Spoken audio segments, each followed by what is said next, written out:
What's good, y'all? Buckle up, coming through on a quick drop.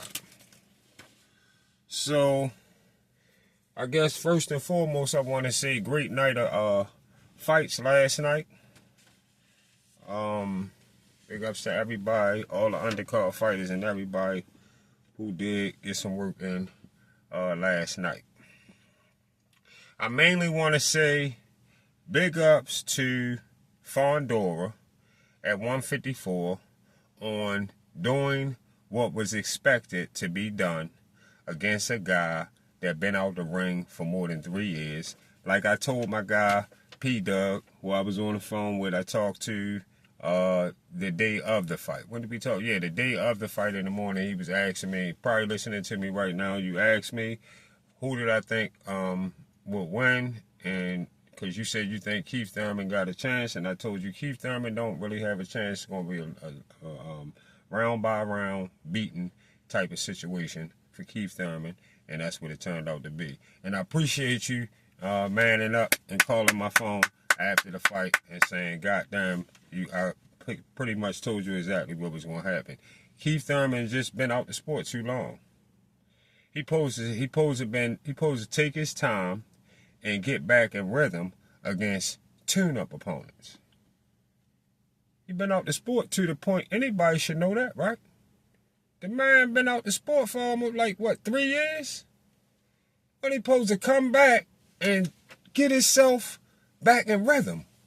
How you gonna just come back to the sport and just jump right in with A-level Fondura? You fucking crazy? That was easy money. Easy money. Come on now. It's like I can't even believe that Kieth Thurman team even allowed him to take that fight. The closest people around him didn't talk to him about taking a fight like that off coming back off 3 years. Come on now. Now, the next thing I had to bring to y'all attention is Jamel whining ass Charlo. He need to close his goofy ass mouth at the fight.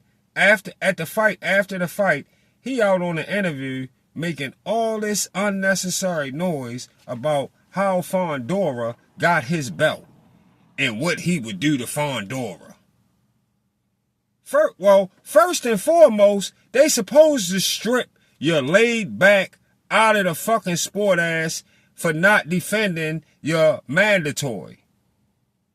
You just lying around doing whatever you doing in life, knowing you holding 4 belts and knowing you got mandatories. You don't fight your mandatory, they should take the motherfucking belt from you. What is you crying about? You ain't been fighting.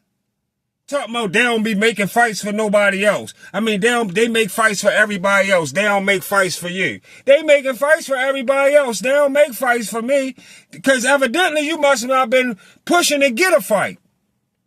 I can't see how an undisputed champion from 154 takes one loss at 168 by trying to prove to us something that we don't think that can happen. You know what I'm saying? By going to 168 and beating Canelo, trying to prove something to us, it didn't happen. Why would they automatically just end your fucking career when you come back and you never get a fight? Nobody can get you a fight. I don't believe that at all. There's no way that you couldn't get a fight. I know the PBC ain't that motherfucking bad, is they? They that bad that they take away from a motherfucking career even after they go undisputed? Motherfucker go take a loss, trying to, do some major shit, come up short, and they just end your career? What the fuck? If that's the case, the PBC is some true trash for real. If they do that, if they did that to his career, he on there talking about they make fights for everybody else, but they don't make fights for me. I just can't believe that. I'm going to tell you like this. This how I feel anyway. The same way Fondura did Kieth Thurman, the same way he just did Keith Thurman, is the exact same thing Fondura will do to Jermell Charlo right now. Check this out. Fondura, not even undisputed, is still king at 154. Not even undisputed, he's still king at 154. Hands down, no questions about it. And that's another reason I told y'all Devin Haney better stay the fuck away from 154. Stay his soft touch ass at 147 where it's safe for him at. That's why I say that. Devin Haney definitely should want to stay at 147 where it's safe at. 154, nothing for him there. And the one last thing I had to bring up to talk to y'all about, this damn Moses Itauma. So let me tell y'all, you want my thoughts on Moses Itauma? Moses Itauma in the heavyweight division is another super major problem at heavyweight.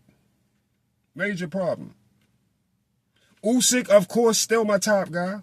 Usyk still my top guy in the heavyweight division. But this dude, Moses Itauma, is something different. Hey, you already know I keep that shit straight down the middle. I ain't even going to try to look around him. Moses Itauma is something different. Yeah, from what I just laid my eyes on, yeah, he's something different. After seeing a fighter like Moses Itauma at heavyweight, it further reminds me Deontay Wilder definitely will never be a champion again, for sure. For sure. All right? Other than that, big ups again to Fondura at 154. And at this particular moment, I don't see nobody. Me. I don't see nobody at 154 that could beat this guy. No matter who beat him in the past. I know he got a loss. I don't even know if the guy Brian Mendoza can repeat that. That's how I feel right now. From what I seen, how he throwing his hands now. Actually, you know what? Actually, Brian Mendoza beating Fondura, I think it made him even better. Yeah. I think it made him even better. So if Jermell Charlo really got a problem with if Jermell Charlo really got a problem, if he got a problem with everything he's saying going on, come back. Come back and try to take what he claims should have never been took. Come back and take it back. Come back and show us what you're talking about. So Fondura can make you his next victim. See y'all on the Get Back.